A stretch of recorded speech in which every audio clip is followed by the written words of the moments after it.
Salut, c'est Jonathan, et je suis content de t'encourager encore ce matin.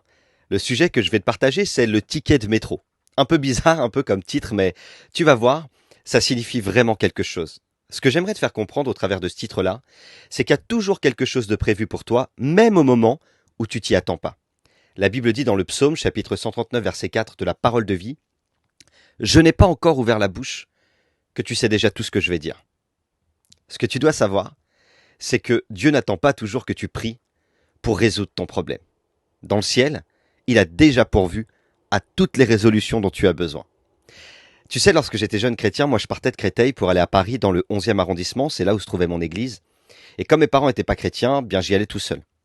J'y allais le soir pour les réunions de prière et j'y allais le dimanche pour le culte. Et ce jour-là, j'avais pas d'argent pour prendre le métro. Et il me fallait un ticket de métro. Un seul pour rentrer. J'en avais un pour y aller, mais j'avais pas l'argent pour acheter un deuxième pour pouvoir rentrer chez moi. Alors j'ai même pas réfléchi, j'ai continué ma route et j'allais à l'église parce que j'avais envie de prier. J'ai rien pensé, j'ai rien réfléchi, j'ai juste fait ce que je devais faire, j'ai été à la réunion. Et lorsque je suis arrivé là-bas, quelqu'un est venu vers moi. Sur la route, j'avais dit, je sais pas comment je vais faire pour rentrer. Mais j'avais pas prié, j'avais rien demandé à Dieu. Et là quelqu'un s'approche de moi et puis il me dit, c'est toi Jonathan? Alors je dis oui. Il me dit, c'est toi qui habites à Créteil? Alors je dis oui. Et il m'a dit, moi aussi, j'habite à Créteil. Est-ce que tu veux que je te ramène? Et là, j'ai été complètement bouleversé. Comment Dieu peut faire à ce moment-là, sans que je lui demande quoi que ce soit. Et alors que j'ai besoin d'un ticket de métro. Dieu pourvoit pour moi et il m'apporte une voiture. C'est assez incroyable.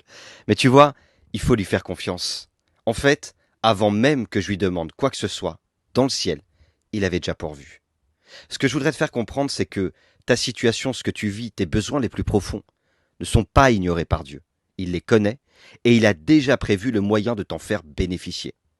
Évidemment, j'aurais pu m'inquiéter au préalable, avant, et même j'aurais pu ne pas aller à l'église ce jour-là, et je serais passé à côté d'une expérience incroyable.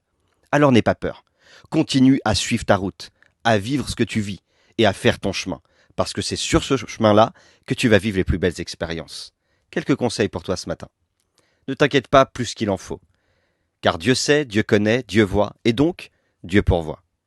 Continue à suivre le chemin que tu suis, sans t'en détourner à cause du problème, car pour Dieu, le problème a déjà trouvé sa source pour le régler. C'est lui. Et enfin, si Dieu amène quelque chose à toi par quelqu'un, pas facile d'accepter quelque chose de la part des autres. Mais si Dieu amène quelque chose par quelqu'un pour te bénir, n'hésite pas à accepter. Parfois, par orgueil, on refuse. On refuse d'être aidé. Mais Dieu se sert souvent des uns et des autres pour t'amener à recevoir ce que tu attends. Alors je ne sais pas ce matin ce que tu vas faire devant la situation auquel tu fais face.